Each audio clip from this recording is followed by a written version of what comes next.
महिला खुशी खुशी अपने बालों को संवार रही है। एक ने गलती से अपना माथा जला लिया। अचानक किनारे रखा चायदानी हिलने लगा। महिला हैरान, उसने देखने के लिए चायदानी को ध्यान से खोला। बाप रे बाप, बिना किसी स्पष्ट कारण के वहाँ अतिरिक्त $200 है। शियाओमी ने अपने हाथ में कलिंग आयरन पर नजर डाली। कुछ सोचने लगता है, इसलिए उसने अस्थायी रूप से कलिंग आयरन को अपने माथे पर बढ़ाया। इस बार चायदानी में $700 अतिरिक्त थे। ये पता चला है कि जब तक आपको चोट लगती है, चायदानी पैसे उगल देगी। अचानक हुए बदलाव ने जियोमेई को खुश कर दिया। उसने तुरंत मेज के पैर पर लात मारी। गंभीर दर्द ने शाओमी को रुला दिया। आशा के अनुसार चायदानी अधिक पैसा उगलती है और फिर उसने कोठरी से मुक्का मारा।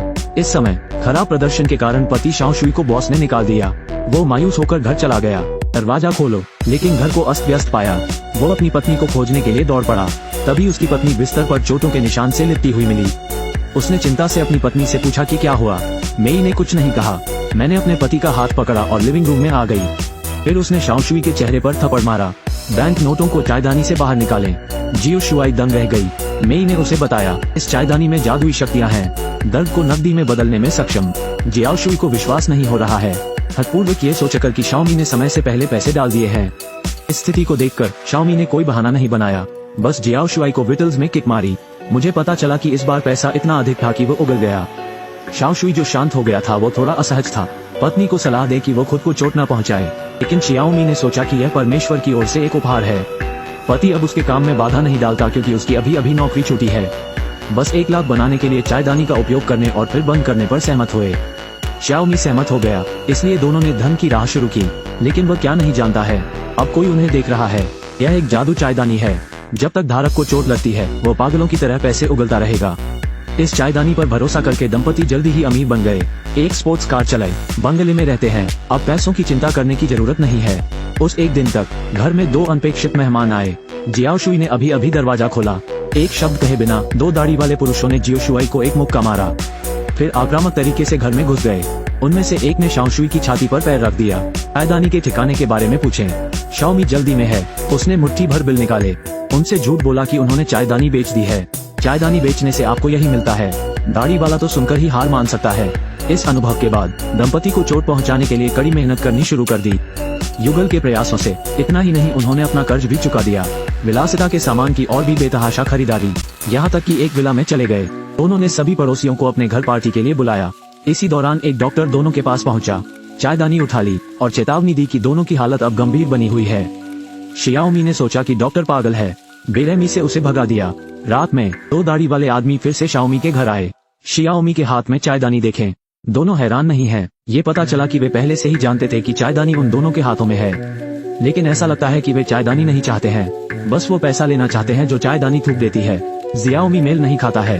2 के साथ कुश्ती झगड़े में चायदानी फर्श पर गिर गई। ये देख एक दाढ़ी वाले व्यक्ति ने चायदानी उठा ली, लेकिन तुरंत दूसरे ने रोक दिया था। उन्होंने चायदानी गिरा दी, मोटी रकम ली और घर छोड़ दिया। अगले दिन चायदानी की उत्पत्ति का पता लगाने के लिए पति और पत्नी ने पिछली PhD डॉक्टर ने दोनों को बताया। चायदानी लगभग 2000 साल से है। इस दौरान ये कई लोगों के हाथ लगा, लेकिन उनमें से कोई भी अच्छी तरह से समाप्त नहीं हुआ। चायदानी के मालिक के मन में बुरे विचार नहीं आने चाहिए, अन्यथा यह इसके द्वारा निगल लिया जाएगा।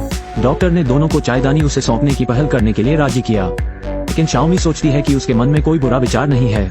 चायदानी को नियंत्रित कर सकते हैं, इसलिए मैंने डॉक्टर को रिजेक्ट कर दिया। घर पहुंचे, दोनों ने खुद को चोट पहुंचाकर पैसा कमाना जारी रखा, लेकिन चायदानी कम और कम पैसे खर्च करती है। विलासिता में रहना जारी रखने के लिए शियाओशुई ने भी जानबूझकर बार में गलती पाई। लेकिन भले ही दूसरों की नाक छिल गई हो और चेहरा सूज गया हो, चायदानी जितना पैसा उगलती है उतना ही जीने के लिए काफी है। उस एक दिन तक एक गुजर रहा किशोर उसके स्केटबोर्ड से गिर गया। चायदानी हिलती है।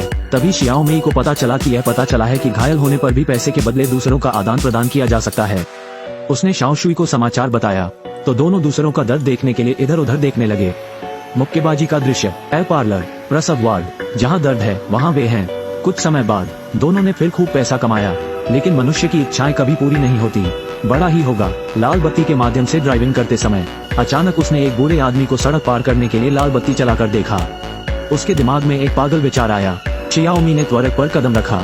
वृद्ध की ओर बढ़ा। महत्वपूर्ण क्षण। जियाओ शुई ने स्टीयरिंग व्हील लिया, त्रासदी को होने से रोका। इसके बाद दोनों में जमकर मारपीट हुई। दोनों भावुक हैं। शाओशुई ने उसे फिर से चायदानी का उपयोग नहीं करने के लिए कहा। शियाओमी ने कहा कि आप पैसे के बिना कुछ भी नहीं हैं। इस वाक्य ने आदमी के दिल को गहरी चोट पहुंचाई। शियाओमी भी गुस्से में दरवाजे से बाहर निकल गई। अनुसरण किया जा सकता है। चायदानी से बहुत सारा पैसा थूक गया। लगता है शाओमी को फिर से कुछ समझ आ गया है।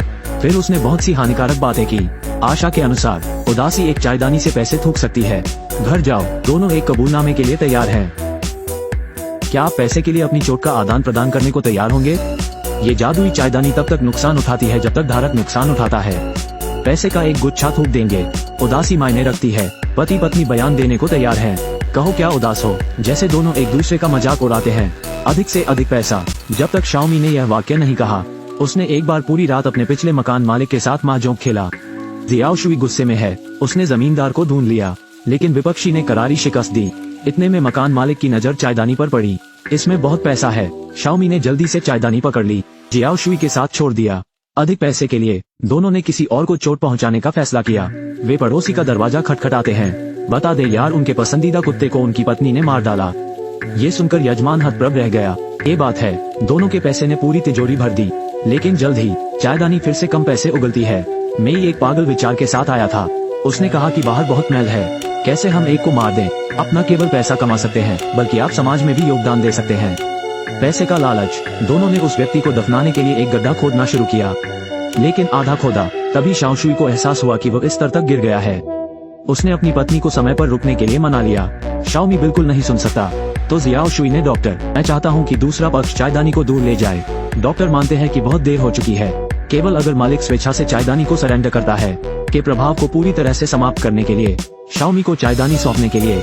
रात में जियाओ शुई एक चायदानी पकड़े हुए खिड़की पर बैठी है। शाओमी को अपने और चायदानी के बीच चयन करने दे। शियाओमी ने शियाओ शुई को चुनने के लिए कहा। चायदानी पर निगाहें। शाओ शुई ने अपनी पत्नी का दोहरापन देखा, तो मैं अपनी बाहों में चायदानी लेकर खिड़की की चौखट से गिर गया। शाओमी ने उदास होकर अपने पति को जमीन पर पड़े हुए देखा। पछताया, वो अभी जाग गई।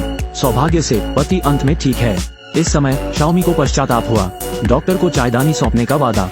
लेकिन रात में सायरन बजता है। दोनों उठे और मिल गए।